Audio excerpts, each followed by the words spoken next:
My name's Fiona Shaw. I'm one of the STEM education officers at Education Scotland. Prior to this role, I was working improving gender balance and inequalities, and prior to that, I was in secondary school with a background in chemistry and physics. I'm also joined today by my colleagues Margaret Craw and Ian Menzies, who will be keeping us all right with the chat pane and helping out. And we're very delighted to have Anthony Llewellyn from Fraserburgh Academy, who's going to share their approach to STEM in, as a whole strategy, but sort of focusing a bit on some of the aspects around the BGE for today's session. So thanks very much, everybody, for giving up your time to be here this afternoon. We hope you find it useful. Really excited to hear from Anthony today, and here's the outline. So we've done introductions. I'm going to share with you a link to a Jamboard. Now this is really just to capture any thoughts and to prompt reflection as Anthony's talking, and to share sort of any ideas. The second part of the Jamboard is actually linked to the breakout room, so we'll come on to that later on, and then at the end we'll just try and bring it all together with some information from Anthony in the middle. So what I'm going to do just now is share the link to the Jamboard in the chat pane. If you want to access it on your phone, you can scan the QR code. And on the Jamboard, you should see these questions. And as I said, we just encourage you to note any reflections as Anthony's speaking through their STEM journey today. What's resonating, what thoughts are you holding, and what's challenging your thinking? And of course, you're more than welcome to use the chat pane to ask questions as they pop up. There will be some time once Anthony's spoken to ask questions, and then go into a bit of discussion. And Margaret's also just popped into chat pane there as well, that we will be in touch if you're happy to share your contact details for those people who are redesigning, because we're really keen to work and support with that as well. So without further ado, I'm going to hand over to Anthony, and I think we'll spend sort of 20 minutes to half an hour hearing from Anthony. But as I said, please feel free to pop stuff in the chat and we'll pick it up about halfway through. So I will shut up and over to you, Anthony. Okay. Everybody hear me okay? Yeah. Yeah. Okay, that's fine. Okay, so thank you for turning up and listening to the presentation about the work that we've done here at Fraserburgh Academy. So it's titled A Strategic Approach to STEM, and the whole purpose of the presentation is to explain why we took a strategic approach and the advantages of a strategic approach to STEM in the school. So it's presented by myself, Anthony Llewellyn, and I'm a teacher of design technology at Fraserburgh Academy. So the purpose of the presentation, let's just quickly go through the aims, is why we adopted a strategic approach, what we did to form a strategy, what emerged from the strategy, the resulting BGE content, which I'm sure you're interested in, and why you might consider adopting a STEM strategy. Okay, so why consider a strategic approach to STEM? So normally in schools, STEM is taught within qualification-driven silos, i.e. departments, by subject specialists. I'm sure you've all experienced this. There's a wealth of STEM projects and resources available, but knowing which one to select and why you should select them isn't easy. And within schools, you'll normally find there's some good STEM activities occurring, but there's little reference to each other, whether that's by department or by teachers. And if there's little reference to each other within these activities, then by extension, there's little reference for the learners. Okay, so those are the problems or the issues that you would normally find within a school. So a strategy, if you look at the definition I just lifted this from Good Strategy, Bad Strategy because I liked it. It was a simple definition of a strategy. It's a cohesive approach to an important challenge. So by that definition, you could say a strategic approach is an antidote to a piecemeal approach, okay, which we've seen in the previous 3 points. So how is it that I'm qualified to talk about strategy as a design technology teacher? Well, I've done more than teach design technology. So my qualifications, I've got an OND in computer technology, an honours degree in computer-aided engineering, and a postgrad diploma in enterprise management, obviously, as well as my teaching qualification. As a project engineer, I've worked in ship repair, heavy steel fabrication. I've worked in forges, pump manufacturers, valve manufacturers. As a manufacturing manager, I've run a winch, the manufacturing arm of a winch manufacturer, and I've also run General Fabricators in Aberdeen. I've also been an operations and a general manager for a company that designs and makes bespoke process equipment for the oil and gas industry. I've also been a teacher of design technology for 12 years, 8 of those in England and 4 of them in Scotland. And as a senior manager, I ended up developing a strategic process, if you like, for addressing some of the challenges that I came across in that position, one of which was multi-factor sales. So those are trying to win bids effectively or create sales between teams and across continents. And the same for introducing significant organizational change within a business. So one of the things that I noted, not just during my time in industry, but also in education, that most organisations run, as Billy Connolly described, the Scottish football team, which was, his comment was, Jimmy, when you were in the hotel, did you need to talk about the game? Did you need to have a wee plan? And I think you'll find that most organisations don't have a wee plan.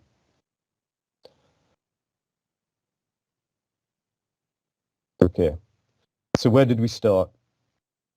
Well, the starting point was the interview that I had when I first came to Fraserburgh Academy when I moved from a part-time to a full-time contract. During the interview, Ed Walton, one of our deputies, asked me if I brought any other skills to the school other than the ones that interviewed me that were relevant to the job. And I said, well, I've developed strategies previously. And he said, would it be appropriate to apply a strategy to STEM? And after a brief conversation, I says, yeah, it sounds like a significant problem. There are multiple strands to it, so yeah, we could certainly take a strategic approach. So from that point on, I went into my strategic method, and the first part of it is to do an analysis. And the first place that I looked was the STEM evidence base, issued way back in October 2017. So it's really good, the evidence base, from a number of points of view. It's really good at defining what STEM is and what the Scottish Government expect from STEM. But there are a few shortfalls on it.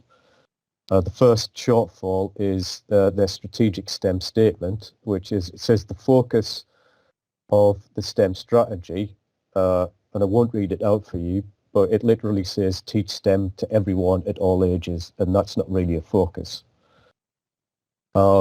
It also excludes specific evidence on how to implement STEM, and it also excludes what constitutes a good strategy.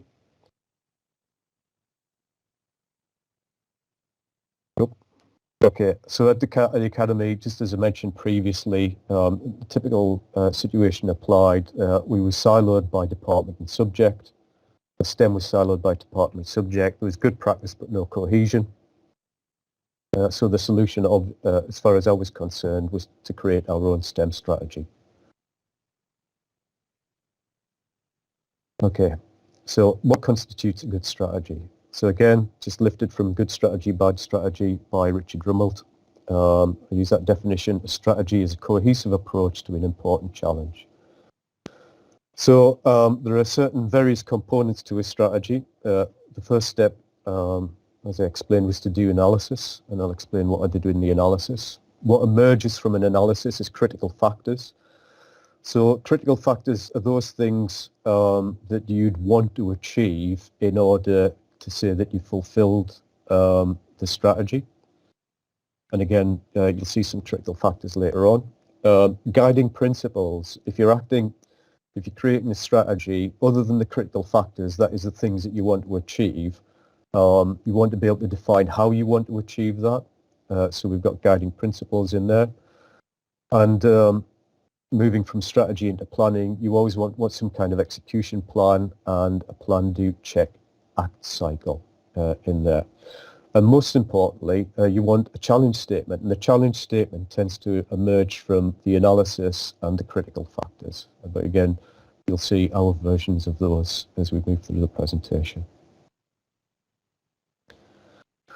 Okay, so what analysis did we undertake? As I said, took a look at the evidence base. Then what I did was look at the STEM subjects and analyse them by topic. Also looked at faculty STEM activities. I got some principal teacher commentary, and then looked at the external STEM links and activities with partners. So you can see that diagram to the right. That was a subject comparison. So you can't see it very well.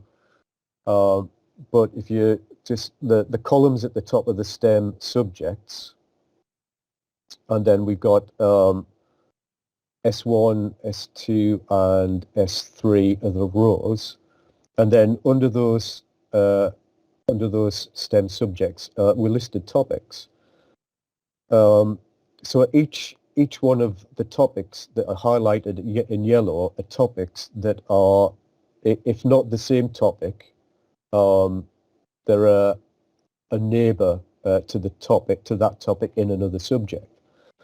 So that's essentially telling us that at the BGE phase, there are many topics. There's a lot of commonality between the STEM subjects at the BGE phase. Okay. And then what we found is we went furthered the analysis as you go into the senior phase. That's when you see that the topics obviously then become more specialised, and there's more divergence between the STEM subjects. So in looking at that, and looking at how science in particular were delivering their subject, it became apparent that the science department had developed a set of hard skills, what I would call hard skills. Yeah, and as I looked at those hard skills and I looked at the topics across the subject areas, I could see that the hard skills were applicable to the topics in technology and computing. Okay, so from that we could identify, or we could see the commonality of the hard skills. Then furthering that, when you combine some hard skills with soft skills, we start to realise that the soft skills and the hard skills could be used to demonstrate commonality between some STEM subjects. They could also mutually reinforce good practice between STEM subjects. And they could also provide a means of evaluating STEM. Yeah, rather than evaluating a topic, we could evaluate STEM if we evaluate it against those hard, or the performance of those hard and soft skills. Okay. So the challenge statement that emerged was instead of teaching STEM to everyone all the time, we came up with create a framework of understanding that inspires our students to become STEM skilled according to need and ability. So on this slide, I'm going to show you how the framework built up. So you can see we've got primary at the bottom, we've got the academy and the BGE senior phases in the academy, and then at the top we've got further education, employees and higher education. So the critical factors that emerged. So we had critical factor 1. Okay, so critical factor 1, we realised that S1 was the ideal place to become the focal point for the introduction of STEM in context and in skill. Okay, so let me just explain what we mean by that. So if we've got, for instance, a STEM project or a STEM challenge, then inevitably to undertake that project or that challenge, you've got to demonstrate skill in some way. So you've got to be able to measure. Yeah, you've got to be able to make some sense of some instructions. But what we also realised that S1 was the best place to provide context. So what we meant by context was giving them a broader understanding of STEM, not just within the school, but outwith of the school. And I'll give you an example of that later on. Okay, so that was critical factor 1. Critical factor 4, if we were going to have S1 as a focus for STEM, then it made sense for the students to be ready for STEM, and so there would need to be some kind of preparation within the primary school. So that's why we put in a critical factor that would prepare primary students by identifying, delivering baseline STEM skills. Yeah, so those skills that we said were going to be useful for us in the academy, well, useful for the students at the academy, we really need to prime the students to be ready to undertake those skills at a competent level at the once they enter the academy. So instead of introducing them at S1, what we can do is then take those skills and start building them at S1 and through BGE. Okay. The next critical factor was to then proliferate the STEM skills throughout the STEM subjects at BGE. Yeah, so as I said earlier, that the hard and the soft skills demonstrated commonality between STEM. The next step then is to get the students to realise or integrate those STEM skills into the topics that we teach, the different topics that we teach at BGE, so that they become like, I don't know what the right word is, infused, if you like, infused by the STEM skills. They recognise that they can take a certain skill from one subject to another. Yeah? Okay. So critical factor 3.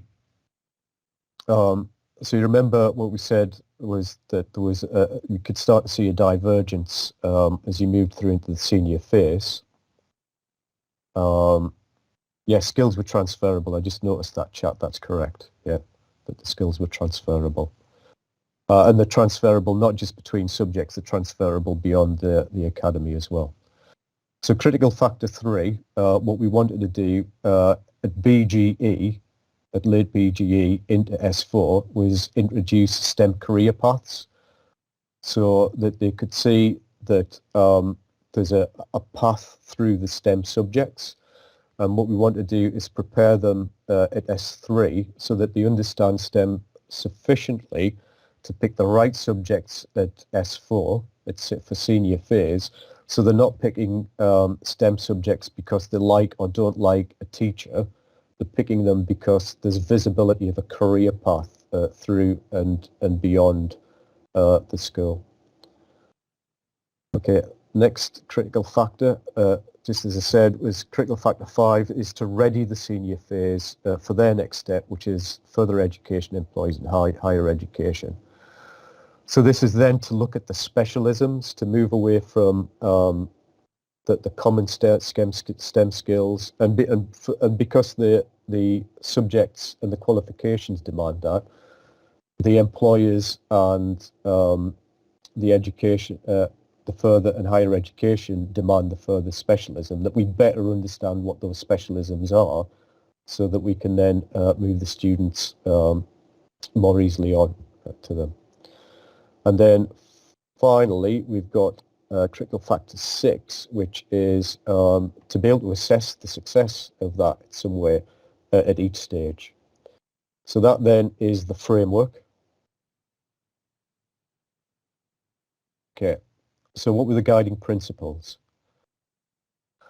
Okay, so all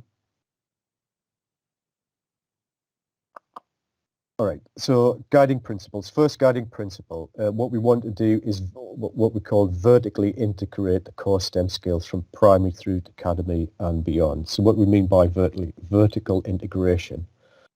So that's carry and develop the STEM knowledge and skills through their advancing school years onto the career or the further education path after that. We also wanted to horizontally integrate the core STEM skills. So what we meant by horizontal integration is we wanted the students to be able to recognize and have the ability to apply STEM knowledge and skills across STEM subjects and STEM topics, at a particular phase, mainly at BGE.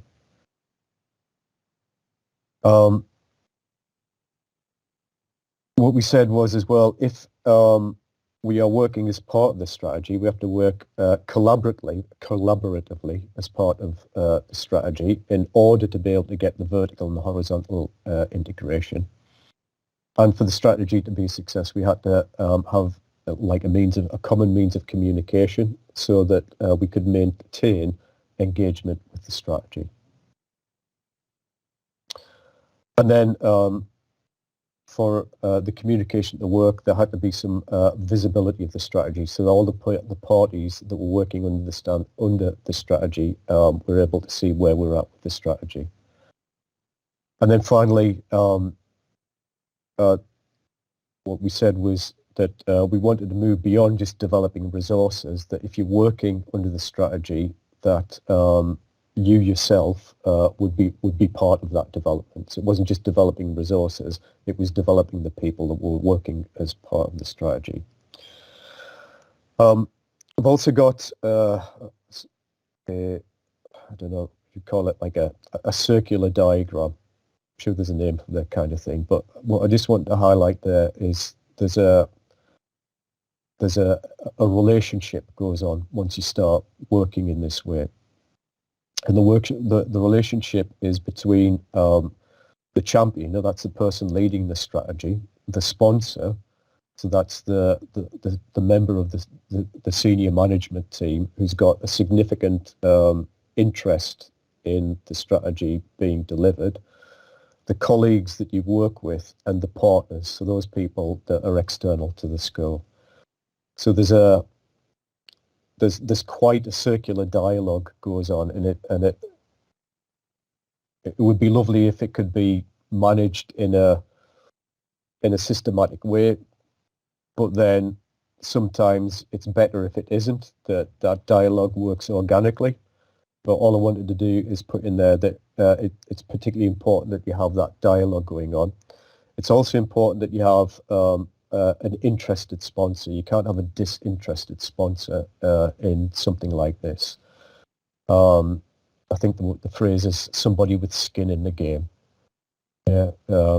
which we have at Fraserburgh Academy.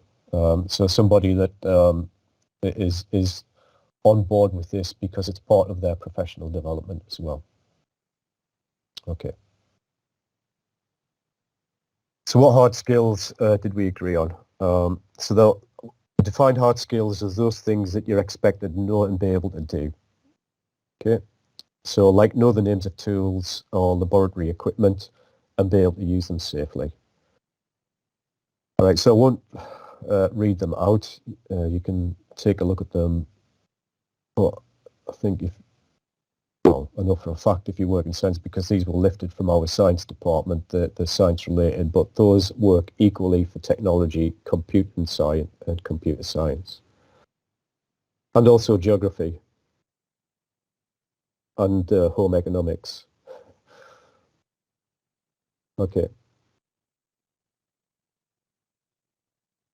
All right, so this is our next task. This is what we've got to do next. What we're going to do is look at where those hard skills express themselves within each one of the subjects and the topics. So that's just a chart that we've started to build up to see where we're most likely to find those skills. Okay, so what soft skills did we agree on? Okay, so we defined soft skills as those things you need to be in order to work well, like be collaborative or use your initiative. And I think it doesn't matter what STEM activity you're involved in, all the ones I've seen, they've got one or more of these soft skills in there. We might call them slightly different names, but what we did was we selected 9, just because we had 9 hard skills, so we've gone for 9 soft skills. And again, we put in a definition that we think that the students can relate to on that.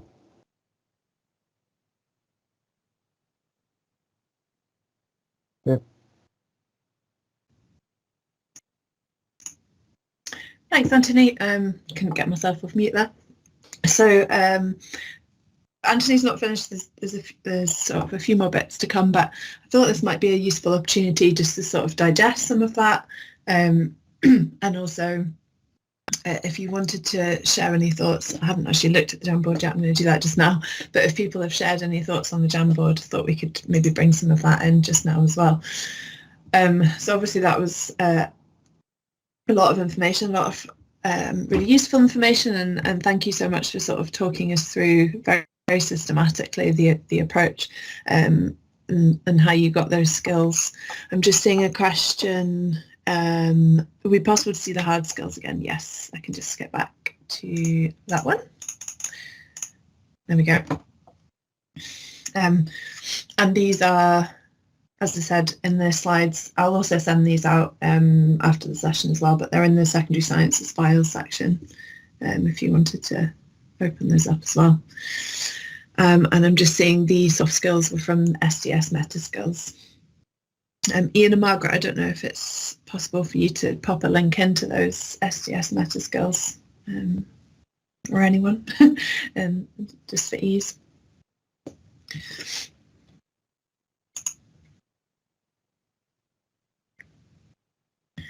Okay, so I'm just looking at the Jamboard. There's a couple of thoughts in there. As I said, just going to pause for a couple of minutes to let you add any thoughts to that. I will pop the link into the chat again in case you joined after I put the last time. And let me know if you've got any issues accessing it. We're basically asking the question, what's resonating, what thoughts are you holding, and what is challenging your thinking? So if you can't access it, feel free to just share any thoughts you might have in the chat pane. So we've got someone saying, I love this model. How long has it taken you to get to this point? So that's probably 2 years. 2 years. 2 years, yeah. The first year was really just doing the analysis and forming the strategy. And also in that first year, we were able to, as you'll find out later on, we were able to develop an S1 STEM course. So we did a trial run through that. We're into are we the second or third year now? I can't remember. I think we're in the third year of running it. Second iteration. Second iteration, yeah. So we're running that S1 STEM course again, and in a better way, a little bit more organised way after the first run through. Again, you'll get an opportunity to see that later on in the slide. So yeah, it's a long time. Yeah. I also say that in the final slide. It's not if you're going to take a strategic approach, that a strategic approach is not a short-term approach. It's a mid to long-term approach. Yeah, and I think I suppose that's a really important message as well, isn't it? Like how iterative it's been, and yeah. Almost like not rushing. Rushing. I've got a couple more things coming through on the Jamboard. I'm actually going to stop sharing my I'm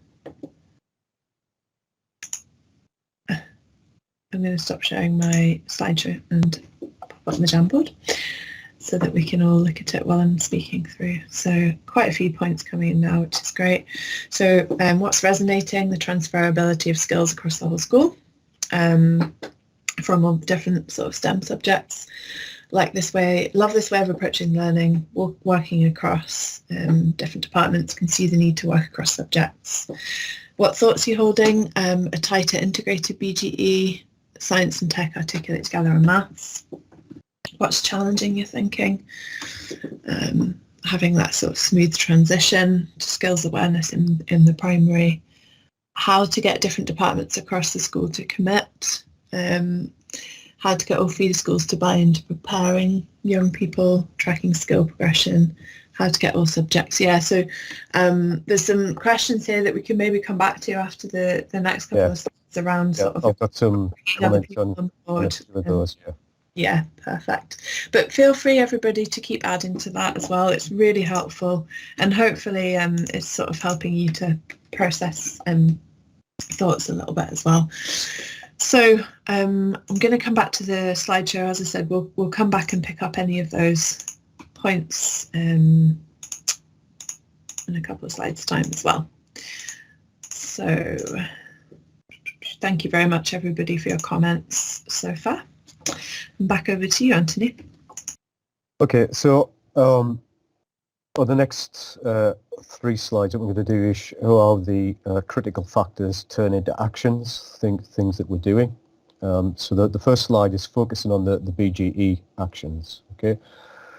So if you remember, critical factor 1 was S1 is the focus. So just as I mentioned there, what we've done is managed to create a timetabled introduction to STEM course. So in that, we've created context and put in challenges purely to introduce and develop those core STEM skills. So in this first course, what we've done is we've focused on physical or 3D and 2D build challenges combined with math challenges. We've also started a STEM 2.0. That's also been timetabled and is running this year. So this time, instead of it running in technology, which the first STEM course has been run in, that's been run in over in computing. So they're looking at control and digital control over there. They're using Spheros and microbits, I think. We've also collaborated with Aberdeen University. So the STEM course only lasts half a year, and then we switch cohorts. And at the end of that half a year, Aberdeen University come in, and for that cohort, we're running a balloon car race STEM event. Yeah, so they get to exercise all of their STEM skills and knowledge on an event, if you like, at the end of that STEM course. We've also designed our own STEM logo, and the reason we did that was to brand the STEM skills. So the intention for that is when the STEM skills appear in science or in computing or in maths, then we're able to brand that STEM skill and just by bringing in the logo, using the logo. So in the pipeline, we're looking at creating a STEM 3.0, which would be science-based challenges and science-based context. Yeah, so we're not there yet, but we're in discussion with the science department about that. Critical factor 2, which was to do the horizontal integration, if you like, through at BGE. What we're still to do this year, hopefully, is to pull together different departments and look at integrating those STEM skills into the topics within the subject areas, yeah, within the subject disciplines. That's in the pipeline. Okay, so I thought it would be useful at this point just to show you how the S1 STEM course progresses. So we've got 3 columns there. One shows you context, one shows the challenge, and the final one is a selection of the STEM skills that we use. So the first lesson is an introduction to STEM, and we discuss just a broad discussion of what STEM is, go through definitions, and then we follow that up with a town planning exercise. I've got some examples of that in the following slides. And then what we do is instead of marking or evaluating the work or the challenge itself, what we do is get the students and the teachers to evaluate how the students performed against the STEM skills. Yeah, so in the town planning, again, you'll see this, they're required to use units of measure, and they're also required to undertake critical thinking. And then you just see a progression in the context. So we move from what is STEM to, what is STEM in school, what are the STEM skills, then what are STEM jobs, what are STEM industries, and what are STEM careers. And then we've got a different set of challenges. As I said, they vary between 2D and 3D build problem solving. They all use require maths at some point in them, and some of them require computational thinking as well. So we included computational thinking, or the use of reason and logic to solve a problem. Okay. So this is the first challenge. So the first challenge is a town planning challenge. So they're given a grid map, and they are given some blocks, which are essentially the Tetris blocks. And what they have to do is fit the blocks, which are buildings, we call them modular buildings, within the grid map. So in there you can see restrictions. There are motorways, roads, streets, and rivers on there. So what they have to do is place the blocks and avoid the restrictions. But before they can place the blocks in there, they have to place some planning rules in place. So if you look at the next slide. Okay, so that is the booklet we produced. You can see on the page on the left, we allow them to assign what building types they're going to use. So we've got restaurants, houses, we've got emergency services. Some of the students put a police station in there. There are different building types. We allow them to create their own building type. Then the top right, what we do is we tell them to create some planning rules. So you can see on there that the first planning rule we give them that is any house should be close to a school. Yeah. So when they're placing the buildings, it's a good idea to place the school centrally and have the houses surround it. But they then have to come up with 3 other planning rules that relate to the building types. So you would want an emergency service, for instance, next to a motorway, but it's not a good idea to put a school next to a river. So we have a discussion about the planning rules and then get them to place their buildings on the map, avoiding the restrictions, but maintaining the planning rules that they devised. And on the next page,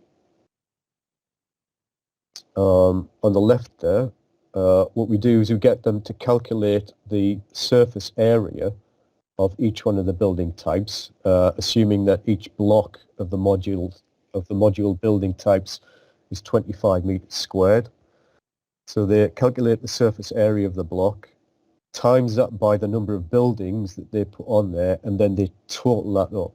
And then the person that has, or the student that has the biggest total is 1, because they've then maximized the space, because they've provided the greatest surface area, provided they've done that and they've complied with their own planning rules. So that's the one where that's the first one. This is the 2D problem solving, if you like, but there's also computational thinking in there. And you see the evaluation to the right. What we did was get them to evaluate against 4 STEM skills. You can see units of measure are in there, as I mentioned earlier. So they're using meters and meters squared. And thinking critically. So the thinking critically bit is because they've created a set of planning rules, that their first solution might not be correct. So they have to think critically about what they've put on there. So we discuss with them, how well, how many changes would be a good. How many times did you change your mind would be a good indication of your critical thinking. So that's an example of the first challenge. Okay, so this slide is about the BGE, but the interface with primary. Okay, so critical factor 4 was preparation of the primary students by identifying, delivering step-up STEM skills. So far we've shared the strategy with the primary cluster, and what we've done is we've sent out a form so that we could understand what the primary schools are doing, and we've sent it out and we've asked them to compare whatever STEM project, what they would consider a STEM project, and compare those against our defined core STEM skills.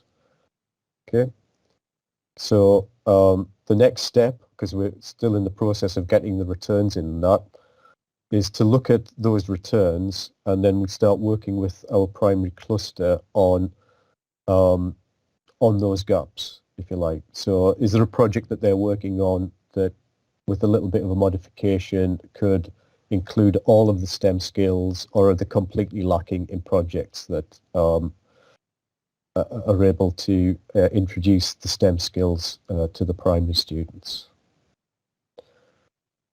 Yeah. And then, so this slide is looking at BGE as you move into senior phase. So critical factor 5 was readying senior phase through the development of discipline-specific STEM knowledge and skills. Yeah. So we are currently working with NESCOL, Aberdeen Uni, Robert Gordon Uni. We're working with SCORE as well, which is a local employer. And what we're undertaking is what we're calling curriculum validation.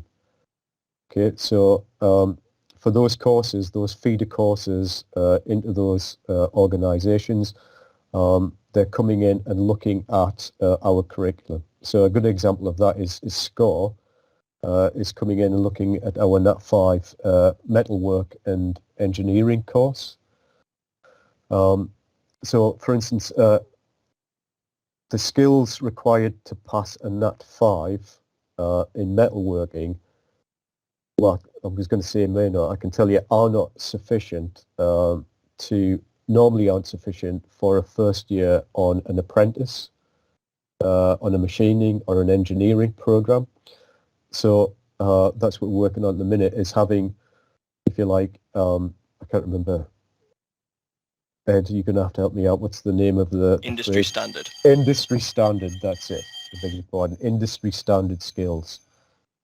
Yeah, industry standard skills that we're looking to qualify the student in. Okay. We've also got Robert Gordon's University in to do takeover lessons. So we've had one in architecture for the graphics hires, and we've got one tomorrow in robotics for our S1s. Critical factor 3 was to show how the development of knowledge and skills in STEM disciplines open up careers path to STEM industries. So we're currently working with Scottish Maritime Academy, and it's not just technology, it's science and geography, and we're looking at projects that introduce the skills and the knowledge and the careers within the maritime industry. And we're also, the major project they're working on at the minute is with Fraserburgh Harbour expansion scheme. So that's that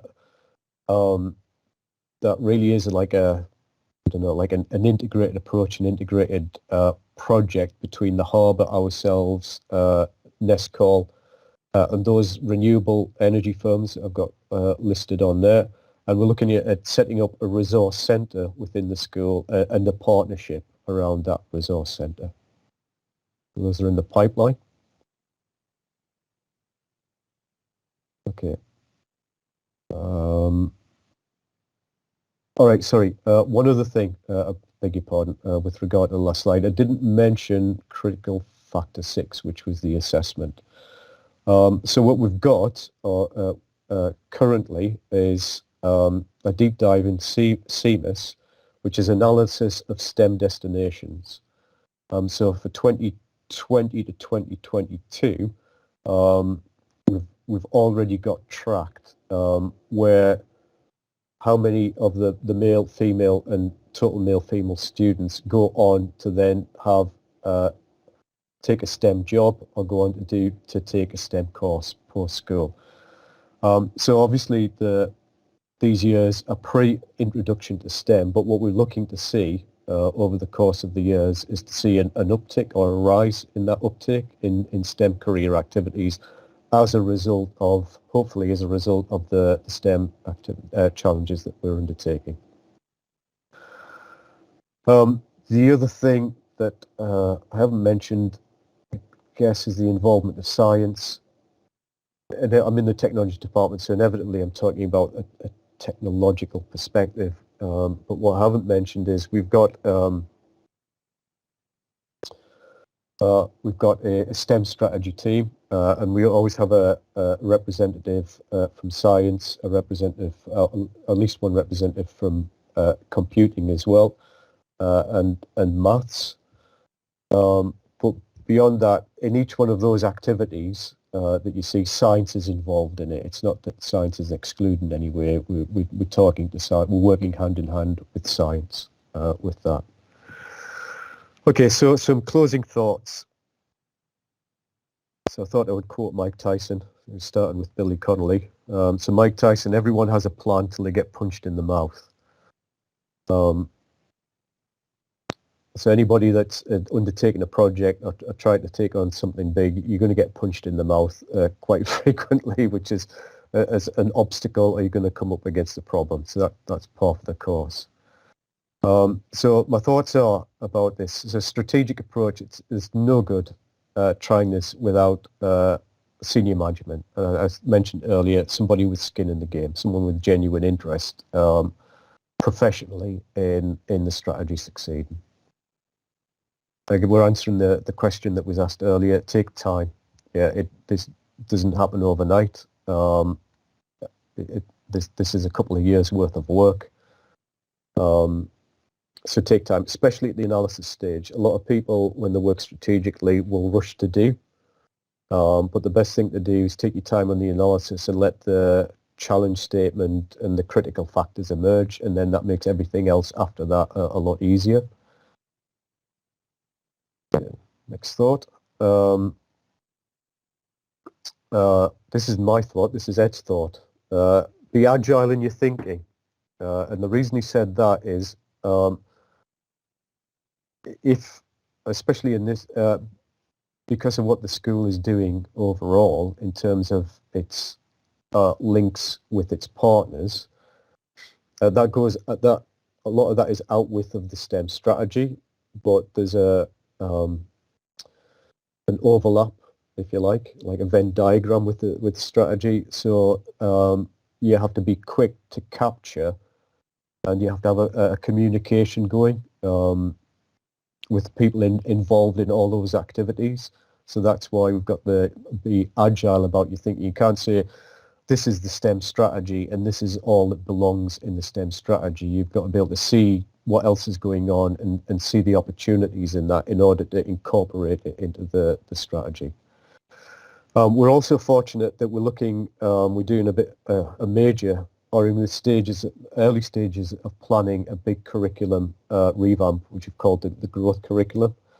But the basic ethos behind that is to teach what's important. Yeah, so we're not just teaching subjects for the sake of achieving qualifications, which we know are important, but we're looking to teach what is important within that subject area. Okay, so that is working for us at the Academy. Okay, funding.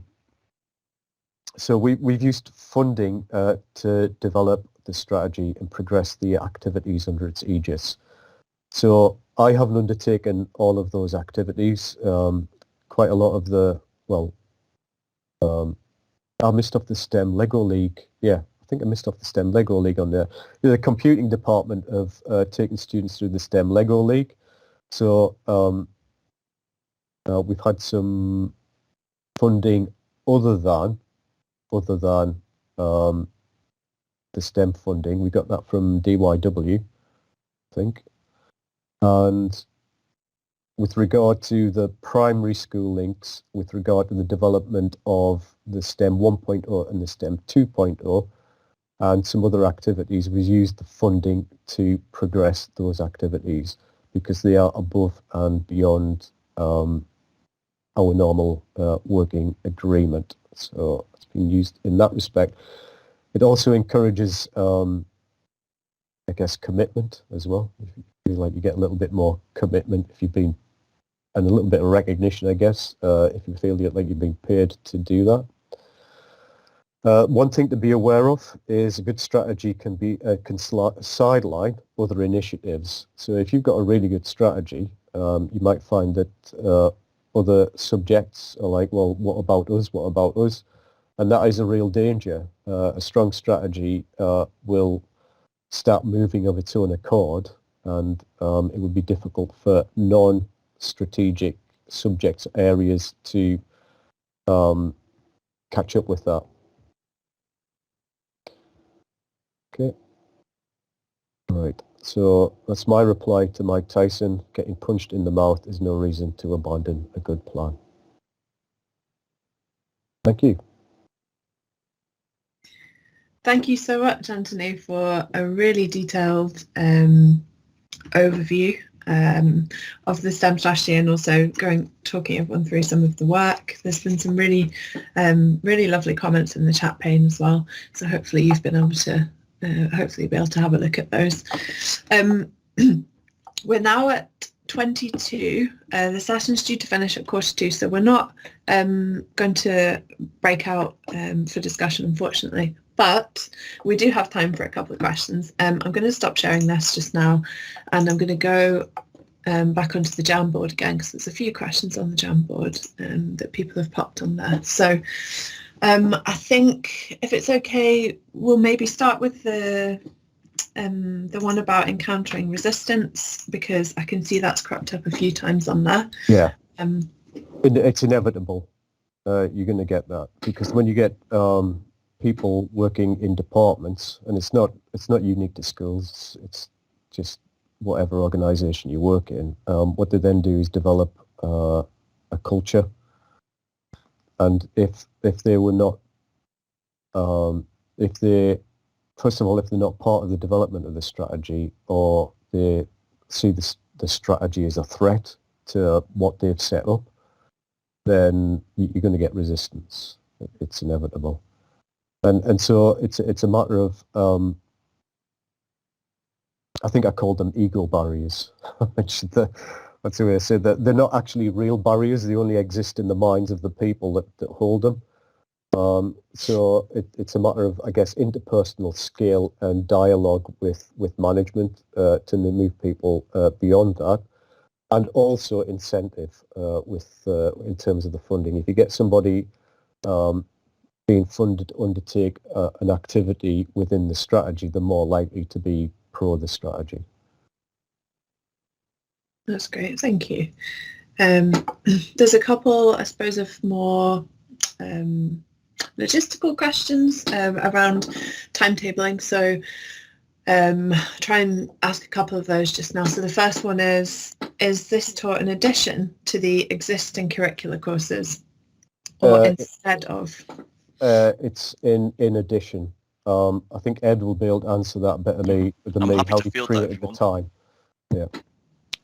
As I say in the chat, I'm happy to field any scheduling questions. Yeah. So S1 STEM 1.0, which is the one that you've seen examples from. So that's the STEM in a technological context. That was the one we piloted. Yeah.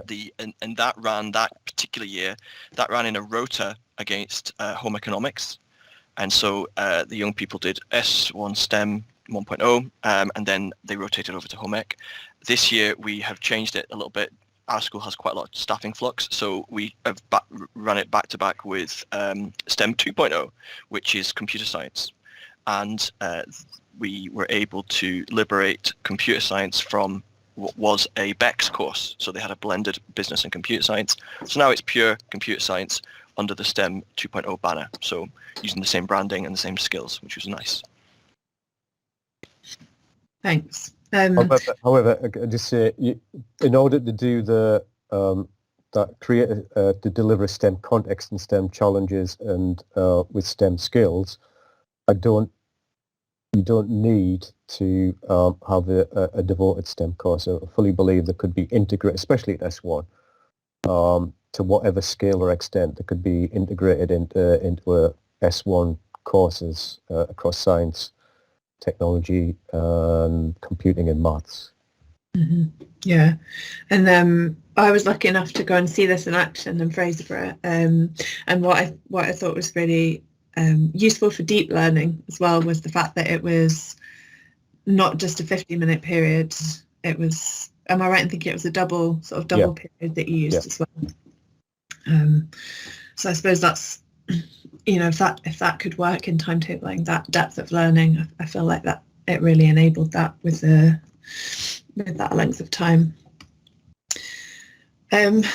We've maybe got time for one more question, and then I'm going to wrap up because I'm just conscious of everybody's time. I can see a couple of people have had to nip off already. So I think there's a couple here about time. Do you get extra time? Was time set aside for teachers? And I know this is always a barrier or a question that comes up from people. Yeah, that was a lot of time. So I was funded to develop the strategy, and then to develop the STEM course. That was pretty much been my professional development. My manager, if I'm to do development work, it's that. So that's what I've been devoting my every other moment of time to that. And even then, it was still a lot of work to develop the course in that. But yeah, it takes a lot of time if you want to do something well and do it successfully. Yeah, and I suppose again that support is reliant upon your senior leadership. So I said about the senior management, but also like my line manager, my line manager is just been fully supportive of all those activities and created the time for me to be able to fulfill them. Great, thank you. I'm going to pause there. I can see there are a few more questions. So what we'll maybe do is we're happy to, I'm certainly happy to stay on. Sorry, I'm making assumptions there. Anthony, are you okay? I'm fine, yeah. Maybe a couple of minutes extra. Yeah. I just want to share a few things from Education Scotland side just before we finish. So I'm just going to very quickly jump back onto the PowerPoint, and then we'll take any further questions from everybody if people want to hang on. So just a little bit of advertising for our next session. We don't actually have the sign-up link for this yet because I'm still working on speakers for that one. So we're hoping to have people to speak about approaches to assessment and tracking. So if you feel like you could help, please do let me know. Get in touch. But it will be on the 16th of March, same time, and I'll share the sign-up link via Secondary Sciences Network, and I can email out participants from tonight. I've just popped into the chat pane as well our usual evaluation, so please do take the time. We really appreciate the feedback. I look at this after every session and try and respond to this. Obviously, time doesn't always allow to respond to everything, but please do put any suggestions or any feedback you've got in there, particularly any positive comments for Anthony, of which I'm sure there'll be loads, and I can pass those on to him. Quick resource reminder as well. Previously, we collated secondary sciences resources for teachers and learners. We've actually recently updated this to include some DYW links based on the feedback we got actually from the last session, to include some DYW links and links to other resources as well. So I'm just going to pop those into the chat pane so that you've got those. Again, PowerPoint and everything will be sent out, so you should have access to those later on. Just a quick reminder about our STEM Nation Award programme. There is an upcoming sort of submission deadline on the 28th of February, which is next week, but so it's just a reminder about that if anyone was thinking of submitting. And also there's quite a few information sessions coming up in the north, so please keep an eye out for those. And there's another submission deadline on the 4th of May. And if you haven't heard about this before, then again, get in touch and we can have a chat. More than happy to have a chat about the STEM Nation Award and what it entails. And then very finally, there is just another reminder that we've got our STEM online resource, which contains a calendar of upcoming professional learning. It also contains lots of resources and the links to the secondary sciences bits that I've just mentioned. So I've rushed through those bits, but thank you so much, everybody, for coming along this afternoon. There's lots of really positive comments in the chat pane, so that's really great. As I said, we're happy to stay on to answer a couple of questions, but and obviously would just like to say a huge thank you to Anthony for inputting so much time and preparing this, but also coming and speaking at the session tonight as well. So thank you so much, and I hope you all have a lovely evening.